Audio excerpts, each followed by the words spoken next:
Sabe o que exatamente nos mantém vivos? A cada instante, uma infinidade de mecanismos incríveis está em ação dentro da gente. Isso é o coração da fisiologia. E é nesse universo que a gente vai mergulhar para entender como o nosso corpo consegue essa proeza de se manter em equilíbrio o tempo todo. E é aqui que o grande mistério começa. A gente tende a pensar no corpo como uma coisa só, né? Mas, na verdade, somos uma comunidade, uma sociedade gigantesca e super bem organizada de trilhões de células. A pergunta é: como essa sociedade inteira consegue funcionar em perfeita harmonia? Pois é, não importa para onde a gente olhe, um órgão, um tecido, um músculo, no fim das contas, tudo se resume à unidade mais básica da vida, a célula. E o grande segredo para que trilhões delas não só sobrevivam, mas trabalhem juntas, está no ambiente em que elas vivem. O que nos leva, então, à primeira peça desse quebra-cabeça. Para essa comunidade de células poder existir e prosperar, ela precisa de um ambiente perfeito, quase como um oceano particular. E esse ambiente tem nome. É o líquido extracelular, ou como os cientistas gostam de chamar, o meio interno do corpo. É, literalmente, um oceano de água que banha cada uma das nossas células, dando a elas tudo o que precisam. E essa ideia, que é genial, né, de que a gente carrega nosso próprio oceano, foi de um fisiologista chamado Claude Bernard, mais de 150 anos atrás.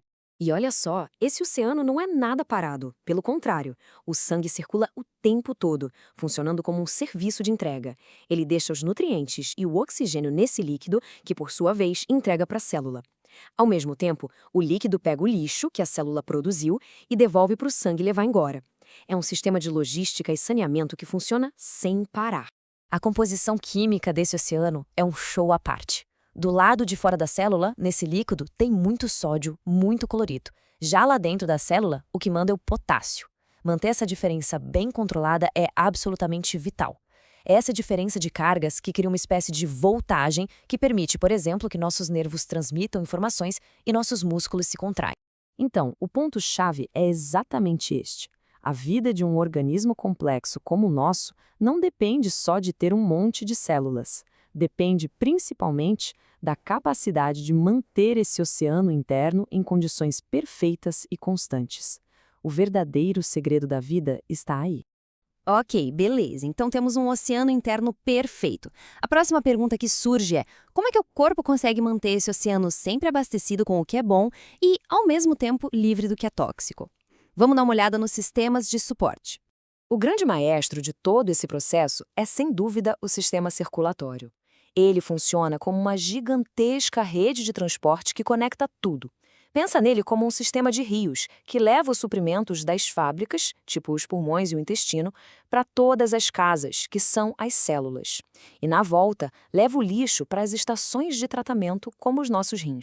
E essa cadeia de suprimentos, nossa, é uma operação bem complexa. O sistema locomotor nos permite ir atrás da comida.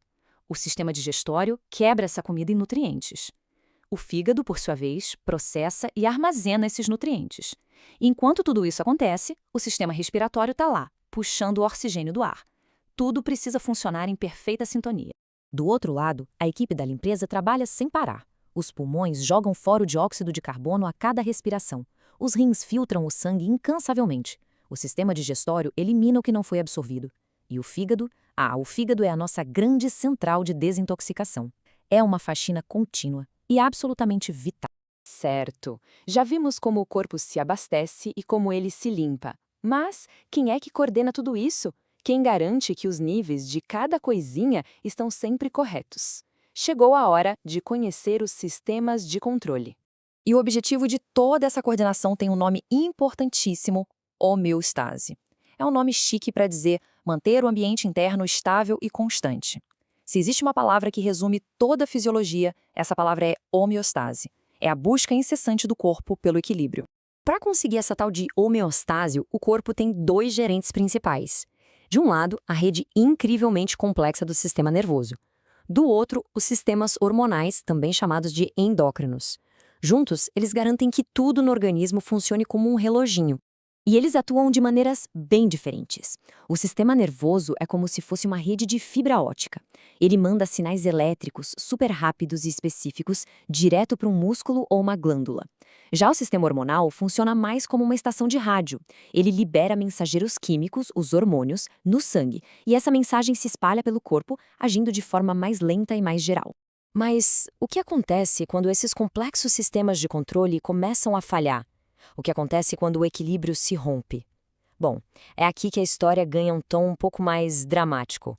O ponto crucial aqui é o seguinte: a homeostase é como uma dança constante em uma corda bamba. O equilíbrio que nos mantém vivos é sim muito poderoso, mas ao mesmo tempo ele é incrivelmente frágil. Ficar dentro de limites muito, mas muito estreitos é uma questão de vida ou morte.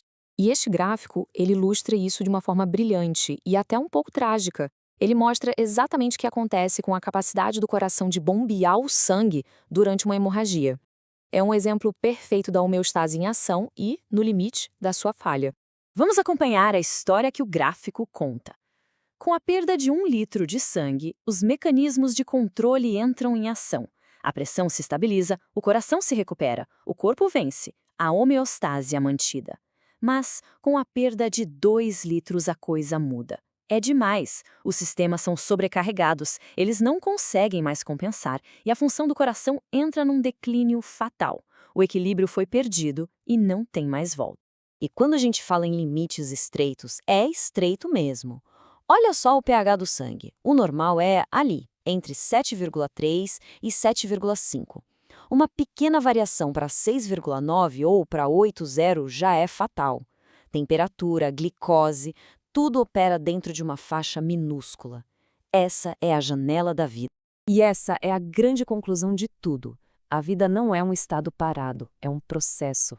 É uma sinfonia constante, absurdamente complexa, com cada parte do corpo trabalhando junta para nos manter nesse ato de equilíbrio delicado, sempre dentro dessa pequena janela da vida.